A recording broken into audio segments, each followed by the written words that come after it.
김포를 서울로 편입하자는 이슈가 아주 뜨거운 논란이 되고 있습니다. 좀 쇼킹한 일이죠, 사실은. 이제 경기도를 서울로 편입시키자는 문제니까. 근데 이게 김포만의 문제는 또 아니잖아요. 제가 살고 있는 금천 옆에 광명도 있고 또 하남시도 있고 구리시도 있고 경기도 고양시도 있고 서울 주변에 서울로 이렇게 출퇴근하는 분들이 많이 사는 그런 도시들은 아마 이 문제에 대해서 굉장히 관심을 가질 것으로 보입니다. 아주 뜨거운 감자죠. 일단 이슈가 돼 있다는 것 자체가 아주 흥미롭습니다. 메가시티라고 그러죠. 거대 도시, 세계의 아주 거대한 도시들 여러분 아시잖아요. 뉴욕이라든가 도쿄라든가 런던이라든가 이건 세계 3대 도시 같이 이 서울을 키우자, 이런 거죠. 그래야 어떤 글로벌 경쟁력이 서울을 갖는다, 이제 이런 주장입니다. 오래전에 나온 그런 어떤 논란거리인데요. 지금 서울의 인구가 1000만이 넘었던 게 점점 줄어가지고 지금 940만이라고 하지 않습니까? 경기도는 1400만 가까이 늘어났고, 이렇게 서울이 쪼그라들고 경기도가 이렇게 팽창하는 그런 어떤 나라가 되고 있는데, 이것이 결국은 대한민국의 수도 서울의 국제 경쟁력을 약화시키고 서울이 발전하는데 한계가 있다 해가지고 나온 그런 어떤 주장이 말하자면 메가시티, 김포 등 서울 주변을 서울로 확대하자 하는 거죠. 이것이 이제 국민의힘의 주장이고, 반면 민주당은 뭐죠? 민주당은 경기도 김동연 지사가 주장한 게 경기 북도, 경기 남도, 경기도 쪼개기예요. 경기도가 너무 비대하니까 쪼개자. 그런데 이 쪼개놓고 보니까 김포가 북도로 들어가게 지금 안이 되어 있지 않아요? 한강 이남인데, 그래서 김포 사람들이 우리가 왜 경기 북도냐?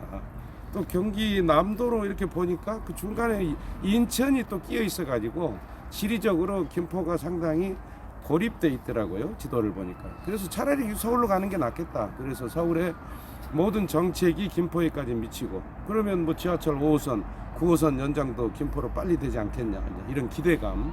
그 다음에 서울이 되면은 땅값 집값이 좀 오르지 않겠냐, 이런 거.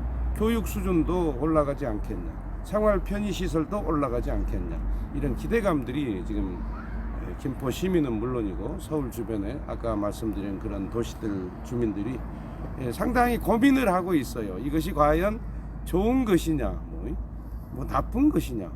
근데 나쁠 것은 없죠.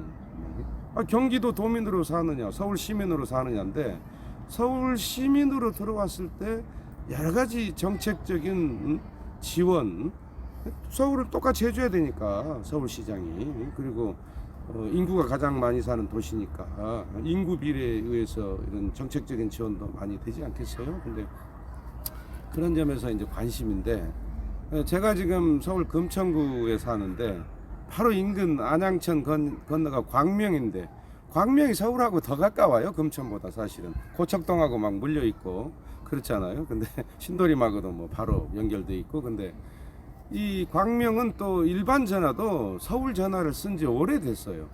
그래서 그 뉴스를 보니까 광명 주민들이 가장 서울 편입을 원하더라고요. 저는 그것이 맞다고 봅니다, 개인적으로. 그리고 그렇게 했을 때 금천도 발전할 수가 있어요. 금천도 고양시가 들어오면 고양시하고 인접한 은평구 이런 데도 저는 더 발전한다고 봅니다. 왜? 더 이상 서울의 변두리가 아니잖아요. 이렇게 되면 서울이 더 확대되면 금천도 서울의 중심에 가까워지는 지리적 위치를 갖게 되니까, 저는 금천 같은 그런 낙후 지역도, 서울의 변두리 낙후 지역도 발전이 가속화될 수 있다. 저는 이런 생각을 합니다. 아직 여론이 숙성되지가 않아서 국민들이 정확하게 이 문제에 대해서 어떤 의사를 표현하고 있는지 알 길은 없습니다. 그러나 저는 이것이 시간이 갈수록 서울 확대를 원하는 그런 어떤 국민들이 점점 늘어날 것이라고 저는 개인적으로 확신합니다. 경기도 쪼개는 것보다 서울이 커지는 게 더 낫잖아요, 얼른 생각해도. 이걸 가지고 내년 총선 전략이다 이렇게 민주당이 공격을 하는데, 민주당은 그렇게 얘기하면 안 되죠. 자기들이 정권 잡으려고 수도 서울도 옮긴 사람들 아닙니까? 충청도 뭐 세종시가 만들어졌잖아요. 그래서 권력 잡으려고 뭐 수도도 옮기고 뭐 결국 그걸 이제 행정 수도라고 했지만 그런 사람들이 이렇게 이 건전한 어떤 이슈 파이팅을 그런 식으로 그 왜곡시키고 비난만 한다는 것은 저는 올바른 어떤 정치 행태가 아니라고 봅니다. 민주당은 지금 당론을 못 정하고 있죠. 이 문제에 대해서 어떻게 할 것인가. 그런데 은근히 반대예요.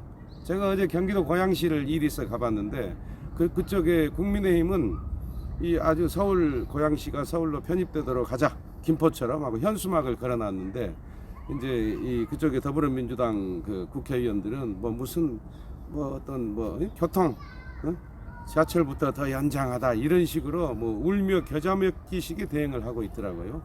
그런데 뭐 서울로 편입이 되면 당연히 서울의 지하철이 뭐 고양시로 연장되는 것은 더 빨라지겠죠. 상식적으로 생각해도요. 그러니까 이 서울 확대냐 아니면 경기도를 쪼갤 것이냐 이거 여러분 이제 결정할 시간이 올 겁니다. 국민 여러분. 어쩌면 그게 내년 총선에서 여러분 그게 표심을 결정할 수도 있어요. 그 사시는 분들뿐만 아니라 서울로 확대되는 경기도하고 인접한 지금 현재 서울의 변두리에 있는 이런 구들에 사시는 주민들은 야 서울 확대가 좋겠다 이렇게 생각하면 아마 집권 여당에게 표를 더 줄 것이고요. 야 그냥 경기도로 사는 게 좋아 이런 분들은 뭐 지금의 야당에게 또 표를 찍을 수도 있겠죠. 국민 여러분 고민해 볼 만한 문제 아닙니까 이거? 서울이 확대되는 게 좋으냐 경기도가 쪼개지는 게 좋으냐 이제 여러분 고민하셔야 됩니다. 그리고 해당 도시의 주민 여러분들 더 깊은 고민하셔야죠. 김포시, 고양시, 뭐 광명시, 하남시, 구리시 뭐 이런 분들 고민하셔야죠. 야 우리 서울 시민이 되는 게 좋으냐 그냥 경기북도 도민으로 사는 게 좋으냐 경기남도 도민으로 사는 게 좋으냐 무엇이 우리들의 교통 우리 자녀들의 교육 우리들의 생활 편의시설 이런 삶의 질을 향상하는데 도움이 될 것이냐 이런 고민을 하셔야 되고요. 또 대한민국 수도 서울의 국제 경쟁력을 위해서는 어떤 것이 좋으냐 이런 고민을 하셔야 됩니다. 이런 고민을 하시고 그 판단에 따라서 내년 4월 총선의 어떤 선택도 여러분 달라져야 되지 않느냐. 국민에게 이익이 되는 선택 필요하지 않겠습니까? 대한민국 화이팅! 수도 서울 화이팅! 대한민국 국민 만세!